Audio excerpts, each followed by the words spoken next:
మోజులో పిల్లల్ని కడతీర్చిన తల్లి. ఈ మాట వినగానే ప్రాణం వెళ్ళిపోతుంది కదూ. మీరు విన్నది నిజం. ఈ మాట కొద్ది రోజులుగా వైరల్ అవుతూనే ఉంది. అది మీకు కూడా తెలుసు. మరిన్ని నిజాలు చూద్దాం రండి. వారికి 3 పిల్లలు. కుటుంబంతో కలిసి అమీన్పూర్ లో ఉంటున్నారు. వీళ్ళ జీవితం హ్యాపీగా ఉంటుంది. ఇంతలో భార్య 10th క్లాస్ ఫ్రెండ్స్ అందరు కలిసి గెట్ టుగెదర్ చేస్తున్నారని చెప్పి వెళ్లి కలిసొచ్చింది. కలిసొచ్చిన కానుంచి తన తంతు ఏమాత్రం బాగోలేదు. అయినా సరే భర్త అయిన చెన్నయ్య తను ఎలా ఉన్నా పర్లేదని హ్యాపీగా కలిసి ఉంటున్నాడు. కానీ ఒక రోజు పిల్లలు 3 సృహ తప్పి పడిపోయారని ఫోన్ చేసింది. ఇంతలో చెన్నయ్య వచ్చి ఏమైంది ఏంటి అని హాస్పిటల్ తీసుకెళ్తుండగా మధ్యలో రజిత కూడా కళ్ళు తిరిగి కింద పడిపోయింది. 4 విష ప్రయోగం జరిగిందని డాక్టర్లు చెప్పారు. ఏమైంది ఏంటి అని చెన్నయ్యకు అంతు చిక్కలేదు. వెళ్లి పోలీసులకు ఫిర్యాదు చేశాడు.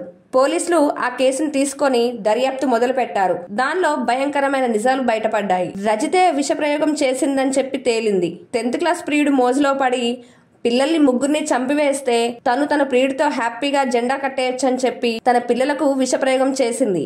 ఆ నిందని తన భర్తపై మోపి ఇంట్లో ఉన్న డబ్బు, నగలు, దస్తావేజులు అన్ని తీసుకొని తన ప్రియుడితో వెళ్లిపోవాలని నిర్ణయించుకుంది రజిత. అలా చేస్తే తనపై ఎటువంటి అనుమానం రాదని చెప్పి రజిత భర్త అయిన చెన్నయ్య మీడియా ముందు బోరుమని విలపిస్తూ ఉన్నారు. ఇలాంటి మంచి మంచి వీడియోస్ కోసము మీరు మా ANR స్టూడియోని సబ్స్క్రైబ్ చేసుకోండి. సబ్స్క్రైబ్ చేసుకొని వాళ్ళు వెంటనే సబ్స్క్రైబ్ చేసుకోండి. మీ విలువైనటువంటి మీ అభిప్రాయాలను కామెంట్ బాక్స్లో తెలియజేయండి. లైక్ చేయండి, షేర్ చేయండి, సబ్స్క్రైబ్ చేయండి. Thank you very much.